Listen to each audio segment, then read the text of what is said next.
Welcome back, Aspire community. I first want to just share a little gratitude. I want to say thank you to the many listeners this past month. I was looking, and this was the largest amount of listeners for the Aspire to Lead podcast. And that just means that you have been sharing the message of Aspire to Lead. And I'm just so appreciative of the new listeners and those who have been listening for a long time. So if you're looking for ways to support the show, obviously continue to share your favorite episodes with your peers on social media, and then of course providing a rating or review on any of your podcast platforms. So thank you so much. And then I'm also very thankful this episode is brought to you by Papa Rob's Coffee, the official sponsor of the Aspire to Lead podcast. I'm currently drinking my second cup of the espresso special blend. However, Rob has a variety of wonderful medium and dark blends available at paparobscoffee.com. So definitely check out his holiday bundles that he's providing this month and sample packs that you can purchase. And make sure that you're not only purchasing for yourself, but you're sharing it during this holiday season. Just a reminder, use Aspire15 for the coupon code and you can get 15% off of your order. I'm so excited to have Tisha Richmond with me this week. She is a district student engagement and professional development specialist. She's also the author of Make Learning Magical. She is phenomenal, and I'm so excited to share this conversation with you. I had an opportunity to meet her at Teach Better 22. Stay with us as she shares about losing joy as a teacher and how she was able to overcome that, creating extreme lesson makeovers, and a little origin story of how she was able to get connected, create a podcast, and write a phenomenal book. Welcome back, everyone, to Aspire to Lead, where we will be discussing the visions, inspirations, and experiences from top educational leaders. My name is Joshua Stamper, and you can connect with me on Twitter or on Instagram at Joshua_Stamper. Tisha, thank you so much for being on the Aspire to Lead podcast. I am so honored to be here. Thanks so much for having me. And it was an honor to meet you at Teach Better 22. You have actually, I think I even told you this, but you were on a list of folks when I first started the podcast that I wanted on Aspire to Lead. And so to meet you in person was wonderful, but now to speak with you for the podcast, it is such a joy and an honor, and I just appreciate your time so much. Oh, it is an honor to be on here, and it's been a bucket list of mine, so I'm so excited that I'm here, and it was so fun to get to meet you in person and so many amazing educators. It was like a family coming together in Ohio. So I was so grateful for that experience this fall. It's true. It was one of those things I was stressing because I wanted to talk with so many folks and I didn't feel like I had enough time. I don't know if you experienced that yourself. Absolutely. No, there were so many amazing people there, and time always flies by so fast at those conferences, but such a great venue. So intimate, where you felt like you did get to have maybe longer conversations than you do at some of the larger conferences. So I really enjoyed that a lot. Yes, very true. And so, Tisha, I got a little chance to meet you and learn a little bit of your story, but I'd love for my listeners to learn more about your educational and leadership journey. Yeah, absolutely. Well, I've been in education over 25 years, taught in the culinary arts classroom for about 22, 23. I lose count of exact years, but most of those years was in culinary, some of it in interior design, and loved it. Loved being in the classroom, loved teaching kids. I taught all levels, 9th through 12th, and taught many different levels of culinary within those grades. And it was about 5 years ago that I jumped into a district role as a tech integration specialist. I did that for about 4 years and then moved into the student engagement and professional development specialist role.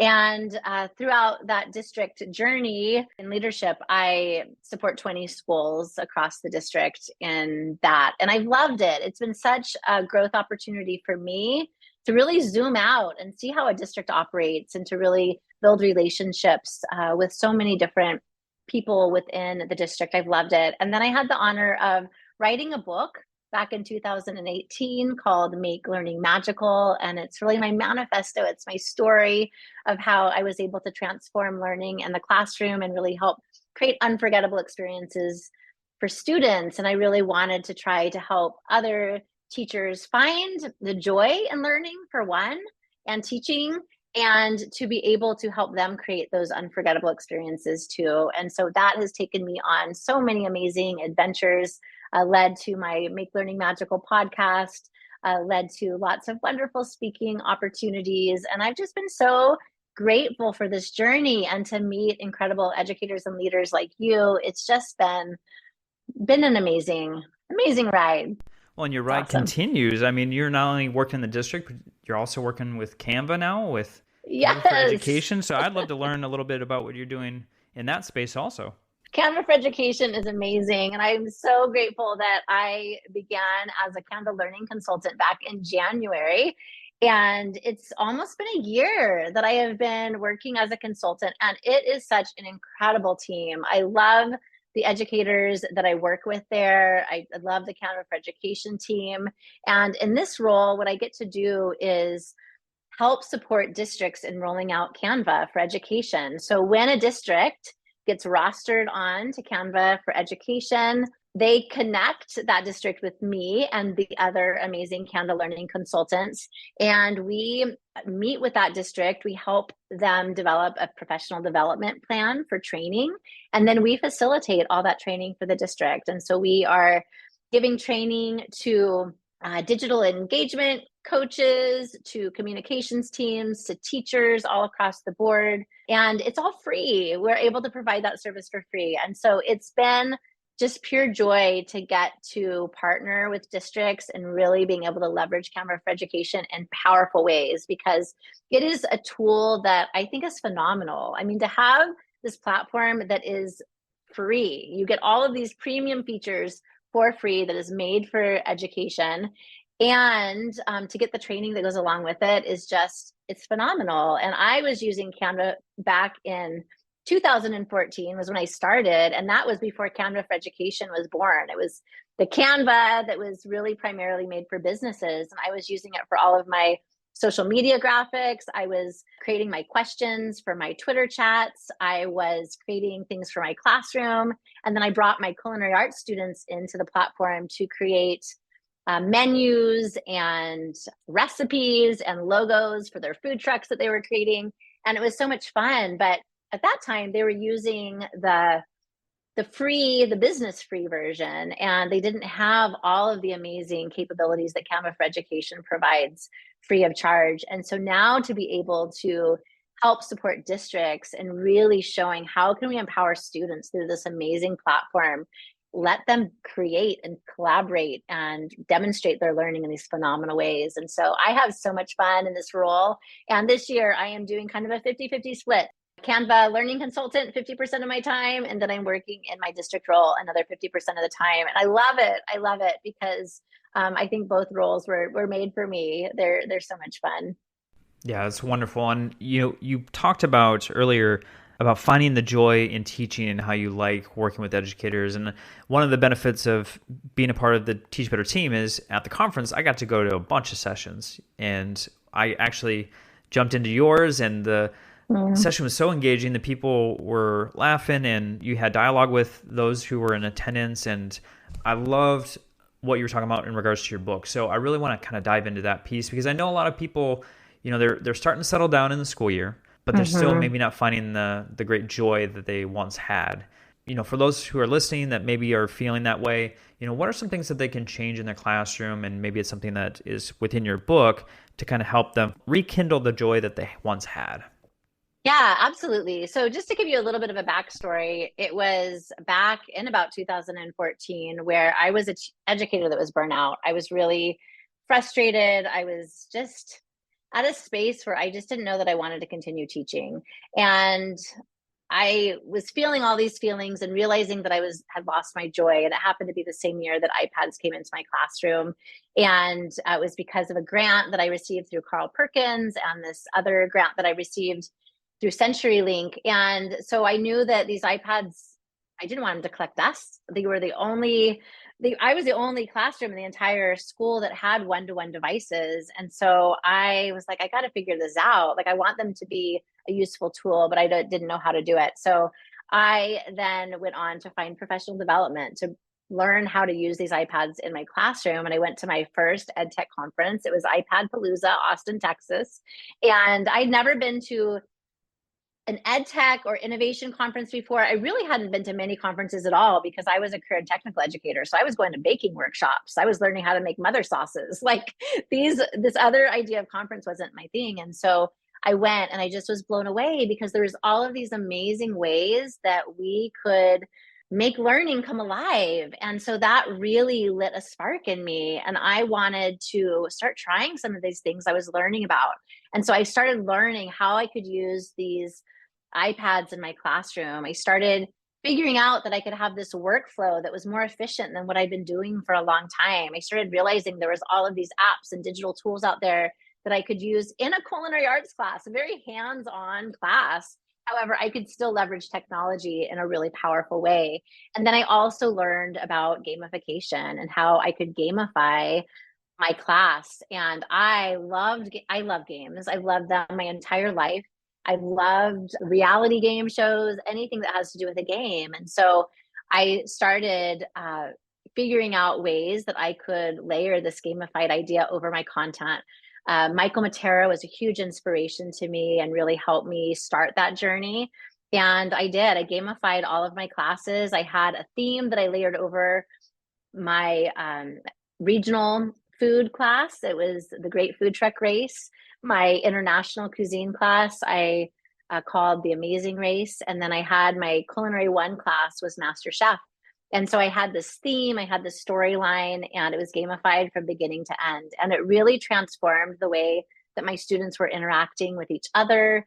It was changing the whole atmosphere from one that was engaging, like students were engaged, they were cooking. However, they became really empowered learners that were in it together. They were part of a team and they knew that they relied on each other. And just to see that dynamic shift was really, really powerful. And so over the course of time, I was getting this spark for teaching and learning back. And I started really thinking about the keys that unlocked that in my classroom. And what was it? What were the ingredients? What were those keys that really changed the game for me? And that's where I came up with the acronym of MAGICAL. So M is for memorable beginnings. And how can we really create that memorable beginning with our students, even from the moment they walk into the class? How are we greeting them? How are we creating that really powerful beginning to our semesters and really getting them hooked from the start? All of those things that really allow us to create that magic right from the start. Authenticity and agency. How can we provide our students choice? How can we bring our authentic selves into the classroom and help our students get to know us? And then how can we get to know our students and help them get to know each other? Gamified experiences is my G, and that's how can we really create this amazing gamified experience for our students and take all of the things that draw us and hook us into our favorite games or our favorite game shows and bring that into the learning environment and really get our kids excited about learning. I is for innovation. And oh my goodness, so much of my journey has been trying new things, taking those risks, taking those leaps and failing, right? Making lots of mistakes and inviting my students on that learning journey with me. I would tell my students, I'm going to try this new thing. Let's try it together. I kind of have an idea of how it's going to work, but until we try it, I don't really know. And it just freed me up from having to be perfect. I didn't have to have everything tied in this beautiful bow anymore. I could be a little bit messy and it was okay. And so that really changed the game for me as well. And then C stands for creativity, curiosity, and collaboration. And so really finding those opportunities for my students to be creative. My students were culinary students, so they were making food all of the time. However, they weren't before really bringing their own creativity into it. So they might make a pie, right? Or they might make a cake.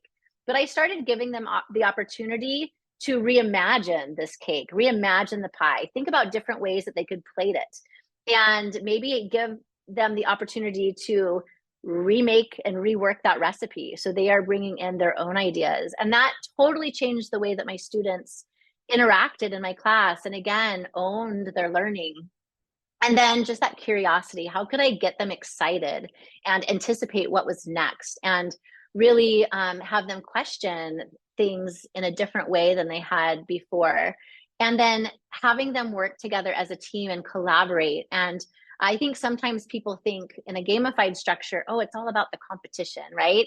It's not. It's all about the collaboration and how my students were becoming this tight-knit family, and they knew that they needed each other and they relied on each other in the whole journey of learning. And that collaboration was so powerful.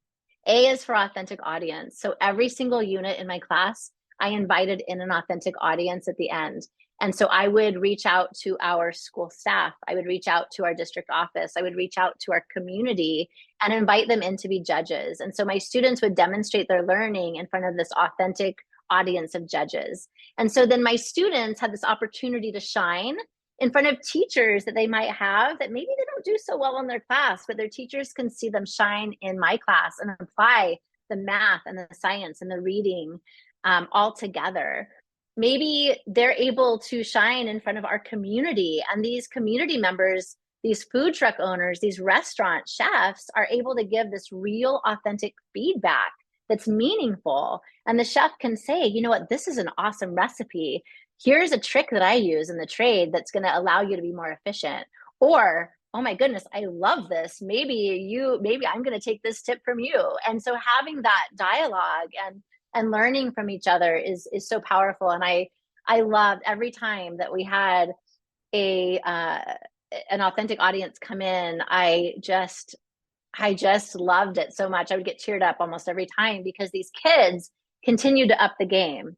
Every time that they were showcasing their learning in front of this authentic audience, they were getting better and better, getting better at articulating their thoughts and ideas and their learning. They were getting more confident, and they would project their voices a little bit differently. They would stand a little bit straighter. And so to see that journey as students were becoming more confident as learners was so amazing. And then L is legacy. And how are we leaving legacies in this world of education? And how can we empower our students to leave their own legacy in this life?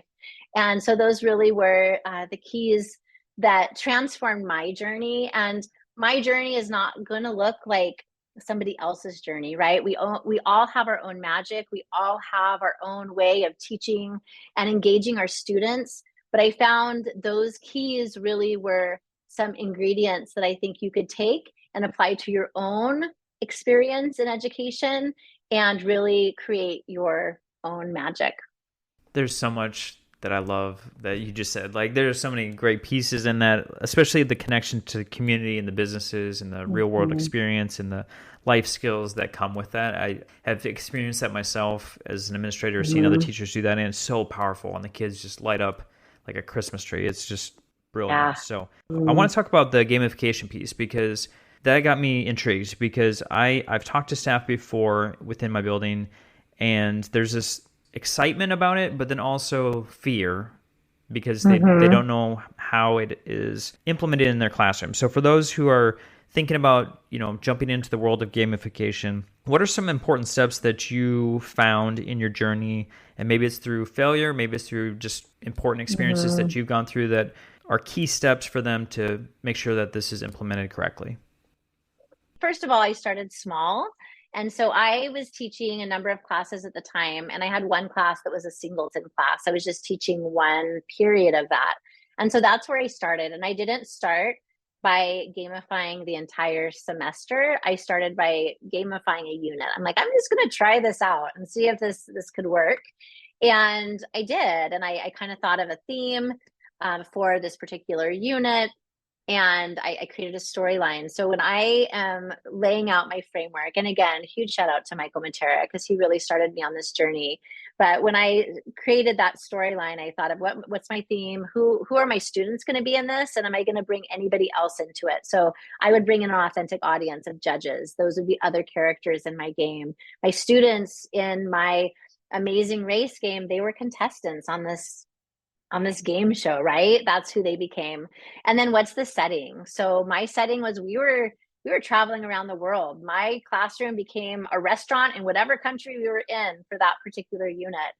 And then really thinking about, okay, where's the action going to take place? What game elements can I bring in? So am I going to have maybe in Amazing Race, I'm going to have some detours. I'm going to have some roadblocks. And what are those going to look like? What is a roadblock going to be in my class? What's a detour going to be in my class? How can I maybe rename some of the things that I have done forever and maybe make them more exciting, right? So instead of an assignment, it's a quest. Instead of a lab, it's a challenge. Whatever that might look like, to just really start building my classroom content around the theme that I was putting in motion for that particular semester. But I think it's important to know that I didn't get crazy with adding too many game elements to begin with. I was teaching the same content. I was teaching to the same standards, the same learning targets that I was always teaching to. In many cases, I was still teaching the same recipes and methods. However, I might bring in a few things that would change that experience. So an example, my students would, let's say we were making chocolate cream pie and they needed to whip cream. Well, in the past, they would make a chocolate cream pie and the recipe would say to make whipped cream, and they'd make whipped cream for the chocolate cream pie. But I would start doing things like, we're going to have a challenge. Let's see who can whip this cream the fastest. I've taught you the technique for whipping cream. But if you listen to how I've taught you, whoever really has followed that technique correctly, they're going to whip it the fastest because they know all the little tricks to doing that right.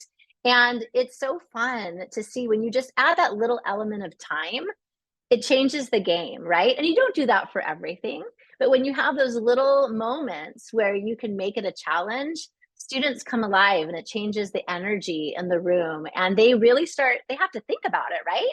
Like, what did she say about whipping cream? Like, how can I whip this fastest? And then they have to work together. And I have the most adorable video. I show it in my keynote of these kids all gathered around this metal bowl. And like one's holding it and one's stirring. And then someone's like, says, I'm going in. And so the other guy goes in and he starts whipping.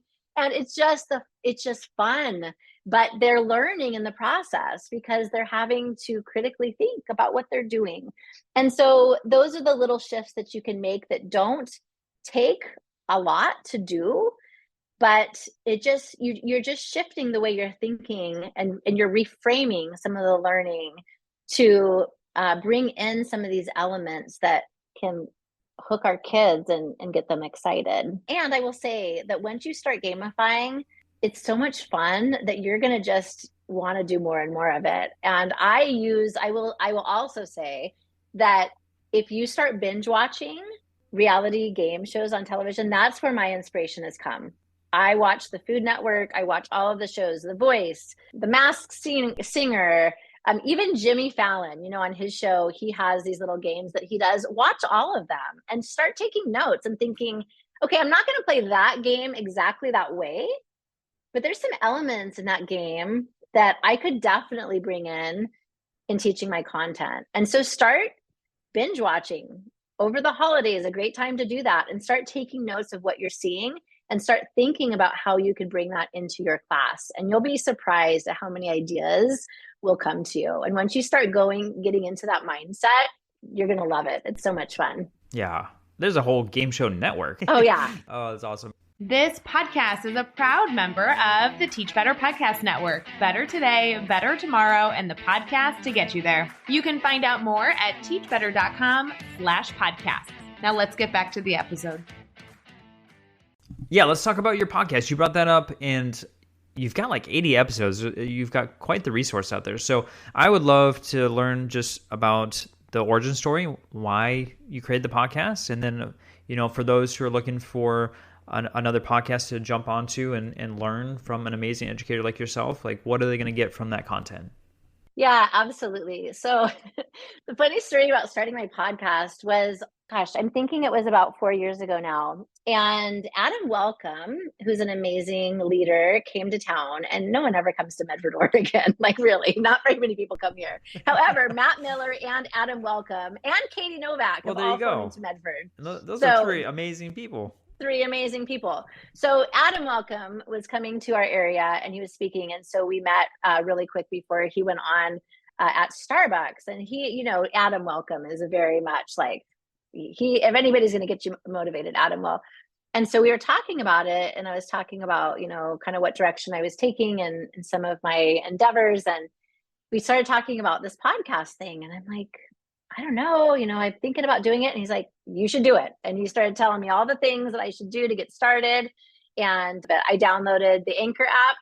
I was going to Portland, Oregon that next weekend to see my daughter. She went to college in Portland.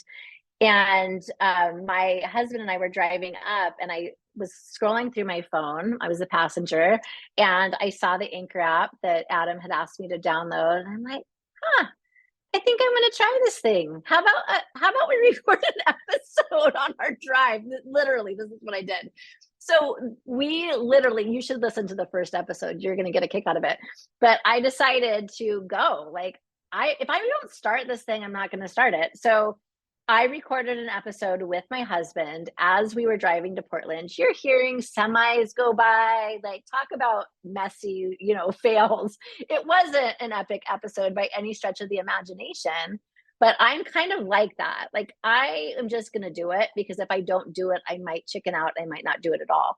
And the great thing about that is that I only have room to improve, right? Oh, for sure. If I start in the car on a drive to Portland with traffic and all of the noise, like, it's only going to get better from there.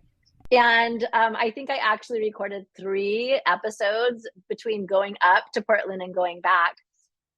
And then I started to just really dial it in. I'm like, okay, like, what do I need to do? How am I going to edit these podcast episodes? How am I going to improve my sound? Okay, I need to actually get a real mic, like all the things. And it was just a journey. And what I found was it was so much fun to have these conversations with amazing educators and leaders that I really admired. And I might have communicated with them on social media, or maybe I met them at a conference in passing, but really never had a chance to really hear their stories or really have like an authentic dialogue. And I was able to do that. And over the years, I've learned so much from these amazing educators and leaders and thought leaders that I have interviewed. And I was interviewing and recording podcasts during COVID, and when 2020, that spring of 2020, and I captured so many amazing conversations during that time. And I think, wow, like, I actually want to go back and just listen, because that was such a poignant time, right? And so to be able to capture these amazing ideas and thoughts and perspectives of people from around the world has been really impactful on my journey. And I feel like I'm such a better leader educator because of it. I've learned so much about just communication in general. Like, I had to become a little bit more articulate in how I was talking and be more thoughtful about how I was listening and processing what other people were saying. And so that was a really an important part of my growth journey as well. And so I've really enjoyed it, and I need to get a little bit back on track and record some more episodes. So thanks for lighting the fire under me, Josh. Well, there you go. And so actually, I need to make tally marks, because I have had several guests say Adam Welcome was the person that got them started on podcasting. So he's got a little legacy here. I love it. Let's talk about another project you've got going on, which is your extreme lesson makeovers. I'm extremely intrigued about this. So what is that project all about? Yeah, so in my district, I'm a student engagement and PD specialist. And so I'm continuously trying to find ways to help increase student engagement in the classroom, really bring joy into teaching and learning. That really is the heart of my passion, is to help teachers find joy in teaching, but helping students find joy in learning. And I think part of that for me is that I struggled as a student. I have a son that really struggled in learning as a student. And so I want to help all students feel successful and find joy in that learning journey, because we want our students to leave our systems being lifelong learners and wanting to continue to learn once they leave our schools. Because I love gamification, and I now, have moved into this district role and trying to think about ways that I can take something similar to what I was doing in the classroom and bring it to a district level. And so I proposed this idea of this extreme lesson makeover. And the whole idea, if you've watched the Extreme Home Makeover, remember with Ty Pennington, that was like one of my favorite shows back in the day. And I think they made a comeback, a new host. Move but that truck, right? I move that bus. Move the that bus, yes. Exactly. And so I was thinking about that show and how in that show they surprise this family, this well-deserving family, with this brand new home, right? And they bring in this team of designers to come in, interview the family, like figure out what exactly does this family need, and how can this home be built in a way that meets the needs of all of the people that live in this home. And then they work together to create this home and give it to the family. And so I thought about that, and I'm like, what if we could do this for teachers, right? We have teachers that have had a really rough couple of years, are tired, they're burnt out. They want to do all the things, right? However, they're maxed out. And so I thought, well, how if we kind of reframe the way that we look at this? And how about we open up this kind of nomination process where you can nominate a teacher for this Extreme Lesson Makeover. You can nominate yourselves too. That is also fine. But you can nominate a teacher, and then we will review the applications. We put together this extreme design team of coaches within our district. We reviewed the applications, and then we went to the teachers' classrooms of applications we selected, and we surprised them with a huge banner and balloons, and we're like, you won, like, congratulations, you won the Extreme Lesson Makeover, and the kids all cheer. And then we go through this process of helping them reimagine their lessons. And so this design team actually will we set up this dream session. And so when I met with these teachers for the dream session, we sat down and we wanted to dream with them. Like, what are some ways that you could, like, what do you dream for your classroom? And we used what I named the engagement compass. And it was inspired by Tara Martin and Ella Ben-Hur created this compass it was called the Real Plus Innovators Compass, was what Tara had created. And I had used that compass in my role as a tech integration specialist before, but I thought, what if I could change it just a little bit and had it more focused on engagement? And so in this dream session, we would go through these four quadrants. And in the center of the quadrant, the question was, what brings you joy as a teacher? And so we'd ask that question, and they would share, and they would give them a few minutes, and they would put it on a Post-it note and put it on that compass. And then we asked them, what is your current classroom reality? So what does it sound, look, and feel like? And then we would move into, how do you know when your students are engaged and connected to learning? And then what are the roadblocks you and your students encounter, and what steals your joy? And so we give them a couple minutes to answer each one, and then we would talk about those four things that we asked. And then we moved into the last quadrant, which was, if roadblocks were removed, what does your dream learning environment look, sound, and feel like? And so we'd have this conversation, and it was amazing how in this conversation we learned so much about this teacher. We learned so much about what brings them joy. We learned so much about what their current reality was. We learned so much about how they view what engagement looks like, and how they are able to identify students who are connected to their learning in their classrooms, and then those obstacles that they face, and then what they're dreaming about. And so that was really kind of that foundation of helping them reimagine these lessons. And so then we would have them give us some lessons that they just felt like needed some new life and breathed into them. And then the design team met, and we would reimagine these lessons for the teacher. And then we sat down, we talked through the lessons with that teacher, and then we facilitated it with them in their classroom. And they would be a number of lessons. We kind of took in both cases of sessions that we did last year. We ended up doing almost a unit with these two teachers. And what was amazing about it is it truly transformed these teachers' practice. Like it wasn't, sure, we were reimagining these lessons, and we were kind of transforming this one part of their content that they teach, but that was just the spark that ignited a flame in them where they now have the tools to reimagine other lessons and other units that they were teaching. And it was really, really powerful. And so really excited. We're going to be starting that back up at the beginning of this year. And in the school that I work specifically at in my district, I'm working with one of our elementary schools on student engagement. It's one of their school improvement goals. And I have done dream sessions with every single teacher in that school. So same kind of idea, but really helping to get to know those teachers. In the month of September, I met with every single teacher in that school, had a dream session with them. And we were able to, in that dream session, create an action plan of how I was going to support them in really meeting their goals and really achieving kind of that dream learning environment for their students. And that's been amazing just to get to know those teachers and really meet them where they're at and really help them find that joy in teaching and really helping their students find that joy in learning. And that really is my heart for the work that I do.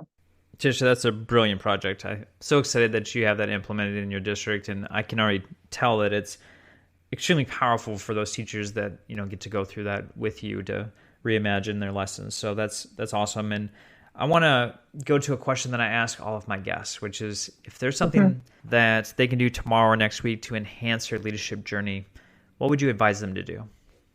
I recommend getting connected. I know that if it wasn't for me becoming connected as an educator, I just don't know where my journey would have led me. That year of 2014, when I brought those iPads into my classroom and I went to that first EdTech conference, that's where I even learned about this thing called the PLN. Like, what was that? I had never heard of that before, but really helped developing my professional learning network and getting to know educators around the globe that are doing phenomenal things and realizing that their learning environment might look very different from mine. Like, I hand my students chef's knives when I was a culinary arts teacher. There's not many people that maybe can relate to that. And before I got connected, I really didn't think that I could relate to other teachers either. However, I realized, wow, no, I can. Like, I can take the things that other people are doing in their classes. It's not going to look exactly the same in my classroom, but I can take that idea and I can make it my own, and I can reimagine it for my students. And the growth that happened over this course of time as I have collaborated and connected with educators has just truly changed the game for me. And I'm so grateful because I'm definitely a better educator because of it.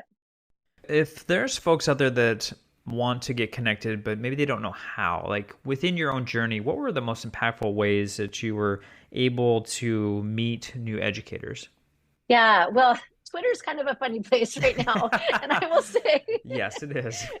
Yeah, I mean, for me, it was. Yeah. It was Twitter. I mean, that was where I got connected. That's where I started hosting Twitter chats. That's where I joined in Twitter chats. And that was really the beginning of that journey for me. And then that's where I was finding these conferences to go to. And that's where I was finding the resources. And so for me, it was there, now there are so many places that you can get connected. I know there's some people that love Instagram, and there's some people that love joining Facebook communities.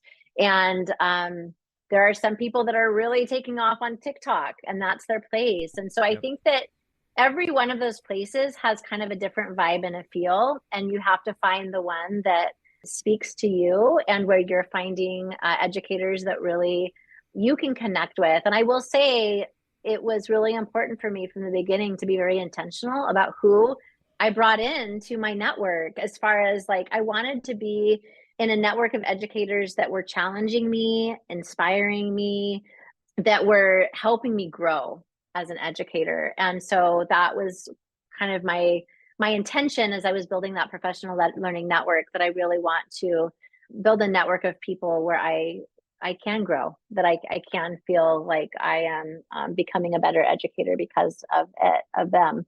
I don't think there's a wrong or right way. I mean, that was my way. And again, Twitter is funny right now. So I don't know. Like change, right? Like Yep. over time, spaces change, things change, and we all evolve. I mean, once upon a time there was MySpace, so I mean, you just never know Right. what the new avenue will be for educators. But you talked about being connected and building your PLN. I would love for everyone that's listening to connect with you. So how can they do that on social media? Absolutely. So I would love to connect with you on social media, and I am at Tish Rich, TISHRICH on Twitter. I am at Tish Richmond on Instagram. You can find me at Tisha Norton Richmond on Facebook. I am Tisha Richmond on LinkedIn. And you can search all of the podcast platforms for my Make Learning Magical podcasts. And I also have a website, tisharrichmond.com, where you can find me as well. And of course, as usual, I'll have all of those links in the show notes, so it'll be super easy for you to find our website, all of the social media applications, and then, of course, Tisha's podcast too, which I know I'm going to be listening to the first episode as soon as I get off of this interview here. Tisha, you are amazing, really. It was such a joy to meet you in person, to see your session. Just the joy and energy that you bring to a space is phenomenal. And I am just, again, so honored to speak with you this evening. And thank you for just sharing your wisdom and experience with so many aspiring and current leaders. Thank you so much, Josh. It's been a joy to be on your show. Thank you.